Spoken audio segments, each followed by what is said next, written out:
Oh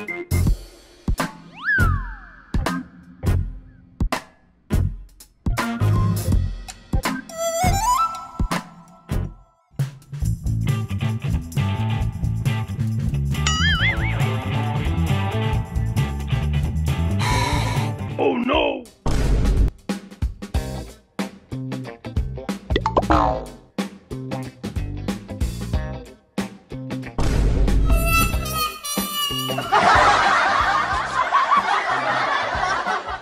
car drive చేస్తానా? Left left left పూర్తిగా cut చేయి. మెల్లగా నువ్వు ఉండు, వెనకాల కూర్చో, అసలు ఎక్కడొద్దు. తప్పొచ్చావు, రాంగ్. ఇటు ఇటు ఇటు లెఫ్ట్ సైడ్ లెఫ్ట్ సైడ్. చెప్పానా తప్పొచ్చావని? తప్పొచ్చావు. నువ్వేంటి కారు రాంగ్ పార్క్ చేసావు? అటు జరుగు, అటు పెట్టాలి, కొంచెం అటు జరుగు.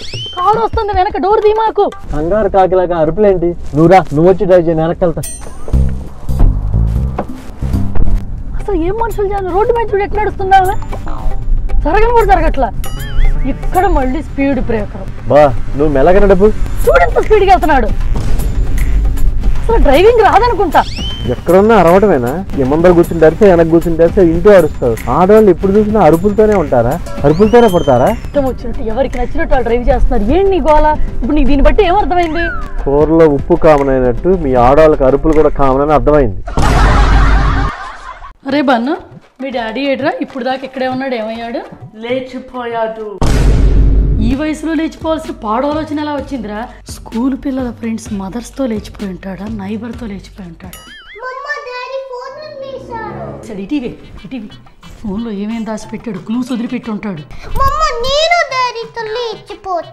ఏంటి లేచిపోయేది? మీ డాడీ ఏమన్నా స్కూల్కి వెళ్ళాడు అనుకుంటున్నావు? ఎగురుకుంటా వెనకమాల పడి లేచిపోద్దంట. అదేంటి నువ్వు లేచిపోయావన్నాడు? ఏం మనుషులే మీరు?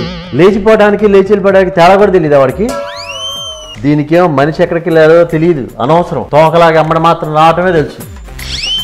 నీకేమో ఈ లేచిపోయిన హస్బెండ్ కంటే మర్చిపోయిన ఫోన్ గురించి ఎక్కువ. ఇదంతా నీ దిక్కుమాల తెలుగు వల్లేరా వచ్చింది. అయినా అసలు 40 ఏళ్ళు వచ్చినాక మీ డాడీకి లేచిపోయే ఛాన్స్ ఉందంటావా?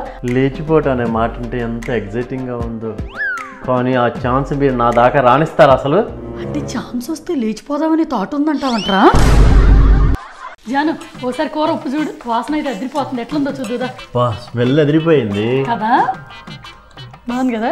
స్మెల్లే అదిరింది, టేస్ట్ కాదు. యావరేజ్. నా నాలుగుకి టేస్ట్ సరిపోలే. ఇంత టేస్టీగా ఉంటే టేస్ట్లెస్ ఫుడ్ అంటాడేంటి?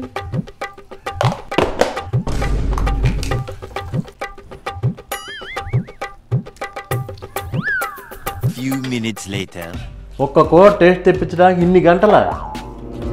కూర తక్కువైపోయి గిన్నె ఎలా చిన్నదైపోయింది?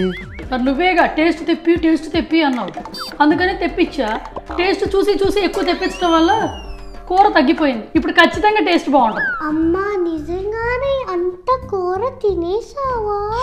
బుద్ధి లేని వాళ్ళకి బుద్ధి చెప్పడానికి మనం బుద్ధి లేని పని చేయకూడదే. ఆగు, ఇదిగా కాసి ఈ దెబ్బతో ఇంకెప్పుడు టేస్ట్ చూడమన్నా సూపర్ అని చెప్పి వెళ్తాను.